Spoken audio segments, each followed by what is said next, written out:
Alright, let's get this over with. Death Battle this season have been getting some criticism from some groups for their lack of usage of certain super forms that characters have.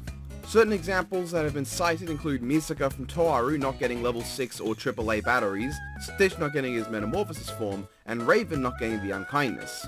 But let's talk about the big one that I still see on the comments all the time, at least in my videos, Side Dimension Darth Vader, or whatever people call it. I wanted to make this for a while, but I found the comic that it's in, so let's talk about it. We're going to be asking these questions. What is Side Dimension Darth Vader? Is it standard? How powerful is it? And should it have made Vader winner of his death battle against Obito? And just against Obito. There is no way you're getting Vader above Doom unless you're just the most wanky wanker of the Force and deny Doom any of his good scaling. Also, it didn't exist yet. Side Dimension Vader honestly doesn't exist anyway. It is a frankly stupid sounding fan name given to something that happened in one comic, the last issue of the 2017 Darth Vader run by Charles Soule. After a duel with Lord Momin, Vader goes through a portal the two are constructed together, one that leads directly to the dark side of the Force. In doing so, Vader's body essentially collapses like a sack of shit, and Vader's spirit appears as this carnage symbiote in the process of transforming into Khum. Vader witnesses his entire life go by. Episodes 1 to 3, his time with Ahsoka in both Clone Wars and his future battle with her in Rebels, and eventually he ends up face to face with the entire Jedi Council. Hey look, even Yaddle's here, glad you can make it, but where's Coleman Trebor? After disposing of them, he comes across a duel between Palpatine and Obi-Wan Kenobi. Palpatine wins, and then Vader kills him too. Finally, he comes across what he wanted, Padme, and she offs herself. Vader looks on into the horizon, atop the bodies of countless victims, a lifetime of bloodshed and slaughter, and sees at the end of the road a blue light. A boy comes his way, and it all ends in a flash. So that's basically it. That's the entire story of Side Dimension Vader. I summarized its entire existence in 2 paragraphs. Essentially, this is the spirit of Darth Vader. Not his Force ghost, as that's the Force ghost of Anakin Skywalker, but the still alive spirit of Darth Vader separate from his body. This is how Vader manifests within the dark side of the Force, or more specifically, even according to the writer, his mindscape. I think the next question of whether it's standard or not is a bit difficult to say. First off, if we take that as, can Vader literally enter the dark side and fight someone with this form at any point at will? The answer is no. Generally in versus debates, we place characters in a sort of neutral ground, a place where neither has the advantage or disadvantage.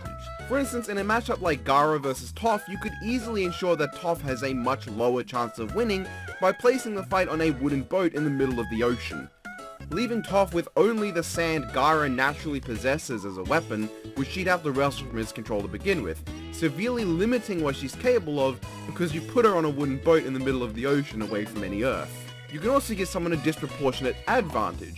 You could give Batman a huge advantage against Spider-Man by placing the battle directly next to where he stores the Hellbat armor. You can also trivialize an entire debate by placing Tony Stark in a completely different location to the battle and having all of his Iron Man armors fight remotely. Which is an argument the Death Battle made in an episode, but that was stupid. For a matchup like Vader vs Obito, we wouldn't start it in an obviously unfair place, like the dark side of the Force. It would be placed on neutral ground, and the only way Vader can, as far as any of us are aware, access this state is to travel through a portal that he also destroyed within his giant dildo monument of a castle. However, that doesn't mean that in general this form is non-standard. If a character was to remove Vader's soul from his body, it is always possible that this is how it could manifest in the weird Carnage Khum form. What does this mean? I mean, it really just means that you could perhaps argue Vader to not only be able to survive soul removal, but even fight as just a soul. No idea how he'd get back into his body, but that seems like a Vader problem, and also that's still a bit of a stretch to make. You could also argue that if someone was to jump into Vader's mind, then almost certainly this is how Vader would manifest within his own mindscape.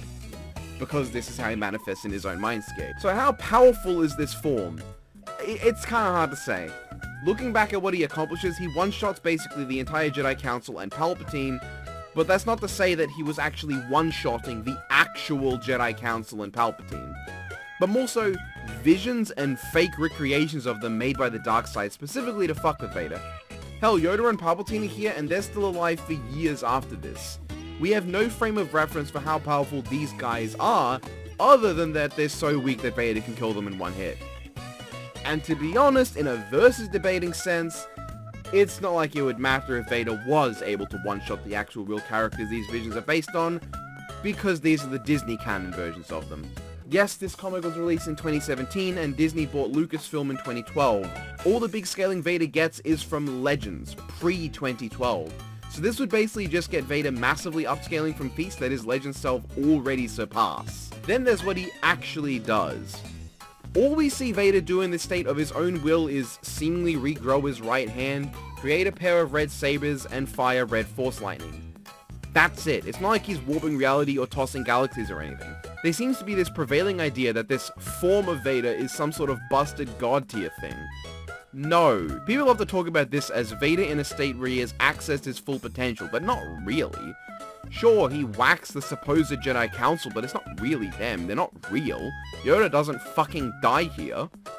Yes, Vader has red force lightning, but that is all people have to assume that he is basically merging with the dark side of the Force, accessing its full power, and getting supercharged on dark side energy?